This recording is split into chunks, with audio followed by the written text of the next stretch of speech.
Λοιπόν, αναμενόμενη εξέλιξη με τον Άταμαν, ο προπονητής πρώην πλέον του Παναθηναϊκού, είχαμε πει ότι δεν θα παραμείνει τη νέα σεζόν και τελικά αυτό έγινε. Το είχε υπολογίσει άλλωστε και ο ίδιος μεσούς σεζόν όταν είπε ότι θα μείνω αν δεν πάρουμε Ευρωλίγα ή πρωτάθλημα. Νομίζω ότι είναι καταρχήν λυμμένη απόφαση, ασχέτως θα γίνουν στους τελικούς.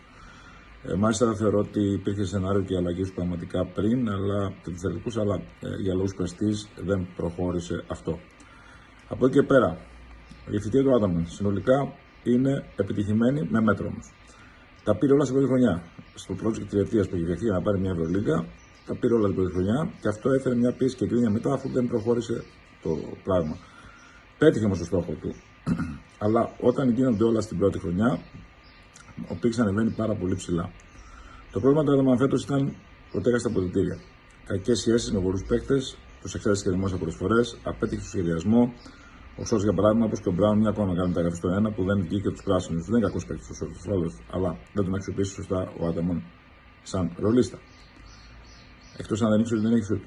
Δεν αξιοποίησε τον Τολιόπουλο, που όποτε πήρε χρόνο ήταν στους καλύτερους. Ο Μίτογλου και ο Καλετζάκης πέσει το ρόλο του εξολοσευτή για 10 λεπτά στην άμυνα, φέτος χάθηκαν. Το ρόστερ μεγάλο ο Αταμάν που έχει μάθει να παίζει με μικρό rotation μπερδεύτηκε. Και στου τελικούς είχε λάθος ξάρες ξένων, αφήνοντας τον Χουάντσο εκτός σε 3 τελικούς επειδή έλειπε ο Λούκας, ενώ όμως και τον Τολιόπουλο και δεν τον πίστευε. Για να πάρει τους shorts. Στο σέντερ τα έσπασε με τον Χόρντς, άφησε κακώς τελικά το γύρο εκτός, να φύγει δηλαδή, και ο Παναθηναϊκός είχε τελικά πρόβλημα στο 5 του Ολυμπιακού και 4 πρωτοκλασσάτους εκεί. Φέτος, όπως και στην Έφεση, τελευταία σεζόν είχε μια καταστροφική χρονιά. Το χειρότερο όλων νεύρα, πάντα έφταιγε η διαιτησία, πάντα οι παίκτες του, αυτός ποτέ. Η ομάδα δεν είχε καλή εικόνα, ειδικά στην άμυνα, και έπαιξε και λάθος στην άμυνα στη σειρά με τη Βαλένθια. Η αποτυχία να μην πάει στο Final Four, καν στο ΑΚΑ, ήταν το κερασάκι του τότε για την αποπομπή του. Καθώς ο Παναθηναϊκός είχε δώσει το μεγαλύτερο μπάζ των εποχών και έφερε και τον Χέις Ντέιβις με 4 εκατομμύρια μεσούς στη σεζόν. Στους τελικούς με τον Ολυμπιακό πάλεψε μένα, αλλά έχασε πάλι.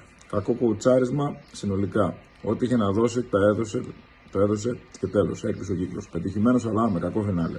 Θα βρει καλή ομάδα. Μιλάμε Μπαρσελόνα νομίζω. Θα του πήγαινε να γυρίσει και στην Έφες, αλλά δεν ξέρω να μην Λάσο. Θα του πήγαινε και Χάπολ, αλλά έχει τον Ιτούδη. Πάμε στην επόμενη μέρα του στον Παναθηναϊκό στον προπονητή. Μονόδρομος πλέον συμφωνία με Μπράντοβιτς που θεωρώ κοντά. Υπήρξαν επαφές ανεπίσημα, καθώς ο Ζότς δεν μιλάει επίσημα, αν υπάρχει άλλος προπονητής, δηλαδή δεν είναι ο ίδιος. Και γι' αυτό λύθηκε γρήγορα συνεργασία με τον Άταμαν. Θέλει να έρθει για μένα Ελλάδα, καθώς θέλει να κλείσει την καριέρα του εδώ που αναδείχθηκε προσώπημα παντού και έχει και τα εχέγγυα. Αλλά έχει και απαιτήσεις. Μαθαίνω για 30 συμβόλαια με εκατομμύρια, λογικό, δεν υπάρχει θέμα, αλλά και για σενάριο. Θυμίζω παλιά τον ήθελαν και σαν πρόεδρο, λέγανε θα έρθει σαν πρόεδρος. Τώρα δεν υπάρχει όμως προπονητής κανονικός, καλός στο επίπεδο του, οπότε τον θέλουν και προπονητή. Κλειδί για μένα θα είναι ένα μεγαλομέτωπος του Παναθηναϊκού, αποφασίζει να μην ασχολείται με τα social, με τη διαιτησία και όλα αυτά. Αυτό νομίζω είναι το κλειδί, σύμφωνα με αυτά που μαθαίνω εγώ. Και να είναι απόλυτος άρχοντας ο Σέρβος, ο Γιαννακόπουλος δίνει πλέον στους προπονητές τη δυνατότητα να κάνουν ό,τι θέλουν. Να επιλέγουν τα πάντα αυτοί. Αν δεν προχωρήσει το θέμα του Μπράντοβιτς, δύσκολα πράγματα.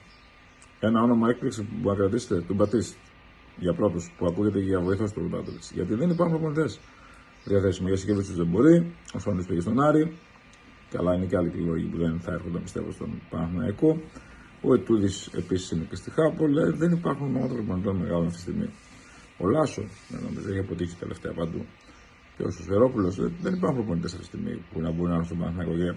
Μιλάμε και για συνολικά για πολλούς λόγους. Αυτά.